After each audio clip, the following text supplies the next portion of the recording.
যুক্তরাজ্যের বর্তমান সরকারের মেয়াদ শেষ হওয়ার অন্তত ৬ মাস আগে আগাম নির্বাচনের ঘোষণা দিয়েছেন ব্রিটিশ প্রধানমন্ত্রী ঋষি সুনাক। বুধবার ১০ নম্বর ডাউনিং স্ট্রিট থেকে আগামী ৪ জুলাই জাতীয় নির্বাচনের আকস্মিক এই ঘোষণা দেন তিনি। কিন্তু হঠাৎ কেন আগাম নির্বাচনের ঘোষণা, এমন প্রশ্নে উত্তপ্ত ব্রিটেনের রাজনৈতিক মহল। চলছে নানা আলোচনা, সমালোচনা, চুলচেরা বিশ্লেষণ। ধারণা করা হচ্ছিল আগামী অক্টোবর-নভেম্বর নাগাদ নির্বাচন দিতে পারেন ঋষি সুনাক, আর সেটি হয়ে থাকলে প্রধানমন্ত্রী হিসেবে ২ বছর পূর্ণ করতে পারতেন তিনি। সেই সঙ্গে অর্থনৈতিক পুনর্গঠনেরও একটা বড় সুযোগ পেতেন তিনি। তবে সবাইকে অবাক করে দিয়ে বুধবার আগাম নির্বাচনের ঘোষণা দেন ব্রিটিশ প্রধানমন্ত্রী। ক্ষমতাসীন কনজারভেটিভ পার্টির একাধিক সূত্রের বরাতে জানা যায়, নির্বাচনের পক্ষে থাকা দলটির বেশিরভাগ সদস্যের যুক্তি, সরকার বর্তমানে একটি স্থিতিশীল অবস্থায় রয়েছে, পরিস্থিতি সামনে এর চেয়ে ভালো নাও হতে পারে।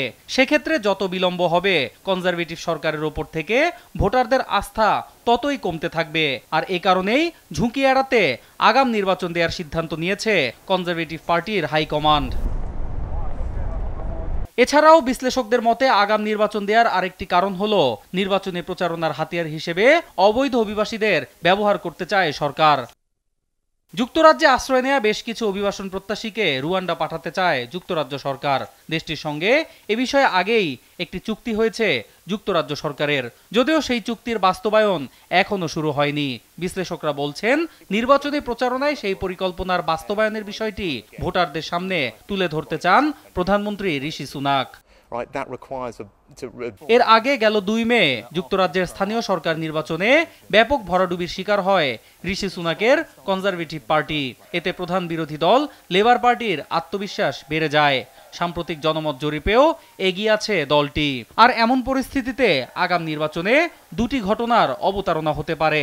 এক, জনমত জরিপের ফল সত্য প্রমাণ করে ক্ষমতায় আসতে পারে লেবার পার্টি, নয়তো সেটিকে ভুল প্রমাণ করে আরও ৫ বছরের জন্য ক্ষমতা পাকাপোক্ত করবে কনজারভেটিভ পার্টি।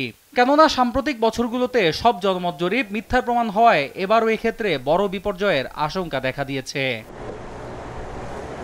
অন্যয় কর্মকার, নিউজ ডেস্ক, দেশ টিভি।